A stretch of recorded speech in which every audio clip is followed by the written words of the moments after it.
بسم اللہ الرحمن الرحیم۔ ناظرین و سامعین السلام علیکم ورحمۃ اللہ وبرکاتہ۔ ناظرین و سامعین، اس اسلامی ویڈیو کو آخر تک لازم دیکھیے گا۔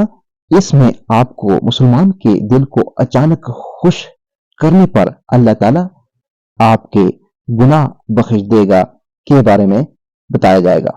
آپ سے التماس ہے کہ ویڈیو کو آخر تک لازم دیکھیے گا، اور ابھی تک اگر آپ نے ہمارے اسلامی اور معلوماتی channel wealth of knowledge corner کو سبسکرائب نہیں کیا تو لازمی سبسکرائب کر دیجیے گا، بیل آئیکن کو آل پہ کر دیجیے گا تاکہ آنے والی ویڈیوز کا نوٹیفیکیشن آپ کو بر وقت وصول ہو سکے۔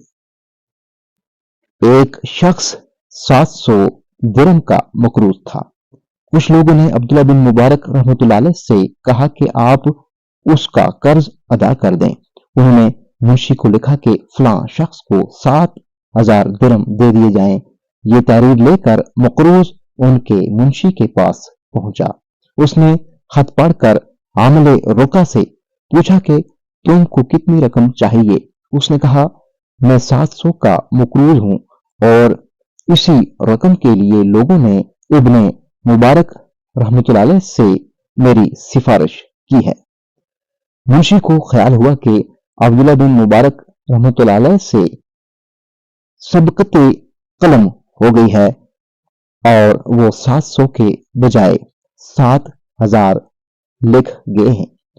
منشی نے عامل رقہ سے کہا کہ خط میں کچھ غلطی معلوم ہوتی ہے، تم بیٹھو، میں ابن مبارک رحمۃ اللہ علیہ سے دوبارہ دریافت کر کے تم کو رقم دیتا ہوں۔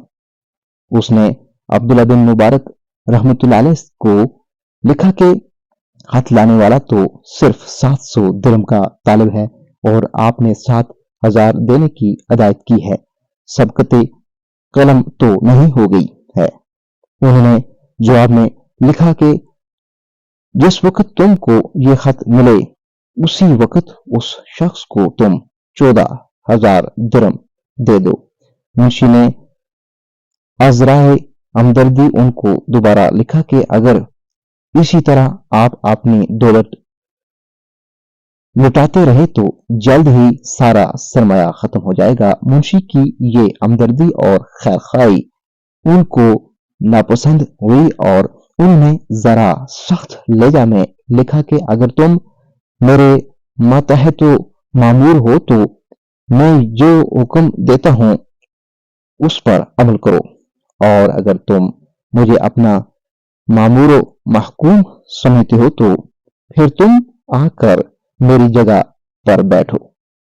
اس کے بعد جو تم حکم دو گے میں اس پر عمل کروں گا۔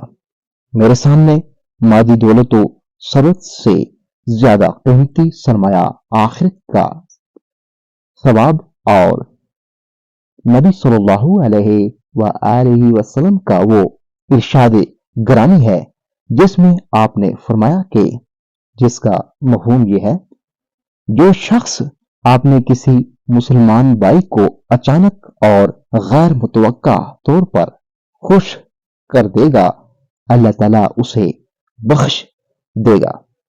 اس نے مجھ سے 700 درہم کا مطالبہ کیا تھا، میں نے سوچا کہ اس کو 7000 ملیں گے تو یہ غیر متوقع رقم پا کر بہت زیادہ خوش ہوگا، اور فرمان نبوی صلی اللہ علیہ وآلہ وسلم کے مطابق میں ثواب کا مستحق ہوں گا۔ دوبارہ رقہ میں 14000 انہوں نے اس لیے کرایا کہ غالباً لینے والے کو 7000 کا علم ہو چکا تھا، اس لیے اب زائد ہی رقم اس کے لیے غیر متوقع ہو سکتی تھی۔ ناظرین و سامعین، ویڈیو کو دوسرے لوگوں کے ساتھ لازمی شیئر کر دیجیے گا، اور ابھی تک اگر آپ نے ہمارے اسلامی اور معلوماتی channel wealth of knowledge corner کو سبسکرائب نہیں کیا تو لازمی سبسکرائب کر دیجیے گا، بیل آئیکن کو آل پہ کر دیجیے گا تاکہ آنے والی ویڈیوز کا نوٹیفیکیشن آپ کو بر وقت وصول ہو سکے۔ اگلی ویڈیو تک مجھے دیجیے اجازت، اللہ حافظ۔